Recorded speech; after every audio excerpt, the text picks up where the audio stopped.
চট্টগ্রামের পতেঙ্গা আকমল আলী ঘাট জেলেপাড়ায় আগুনে পুড়ে গেছে মাছ ধরার জাল ও সরঞ্জাম সহ প্রায় ৭০টি জেলেঘর।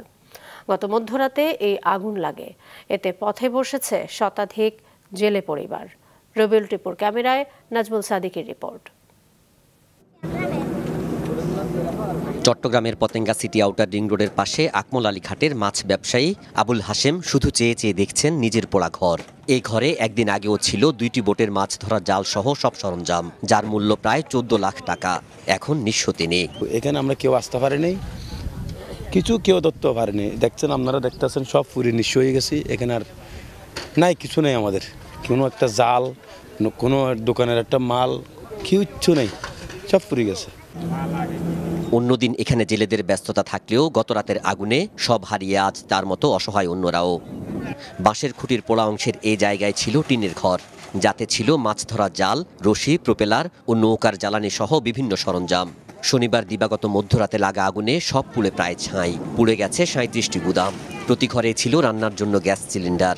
মূলত জ্বালানি তেল ও গ্যাস সিলিন্ডারের কারণেই বেশি ক্ষতি হয়েছে। বাঁচানোর মতো আর কিছু নাই, সব অলরেডি সব নষ্টর কাম শেষ। এখানে 15-20 কোটি টাকার মতো সবাই মিললে সম্পদ নষ্ট হয়েছে এই অবস্থা। আমার ফ্যামিলি ঘর এটা, দোকান এটা, আর জাল ঘর এটা, গুদাম কিচ্ছু নাই, একটা জিনিসও সরাইতে পারিনি। এখনো চলতেছে। আমাদের মজা ক্ষয়ক্ষতি এক এক ঘরের 15 লাখ 20 লাখ এরকম করে ক্ষয়ক্ষতি হয়েছে। আগুনে পুড়ে জীবিকার সবটুকু হারিয়ে জেলেদের চোখে মুখে দুশ্চিন্তার ছাপ। নিত্যদিনের খাবার জোটানোই এখন তাদের বড় চ্যালেঞ্জ। তেল আছে, ডিজেল আছিল, প্রতি ঘরে তো বোটের তেল থাকে, জাল থাকে, এই জন্য এখান থেকে বাড়ি গেছে।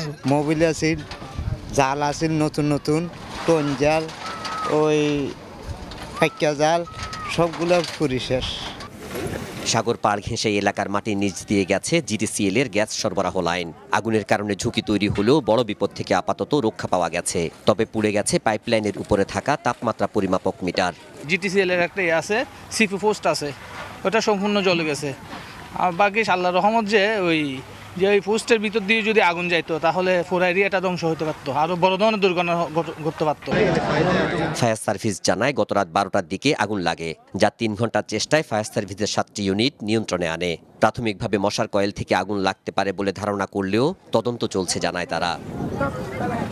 নাজমুল সাদিকি, মাছরাঙ্গা সংবাদ, চট্টগ্রাম।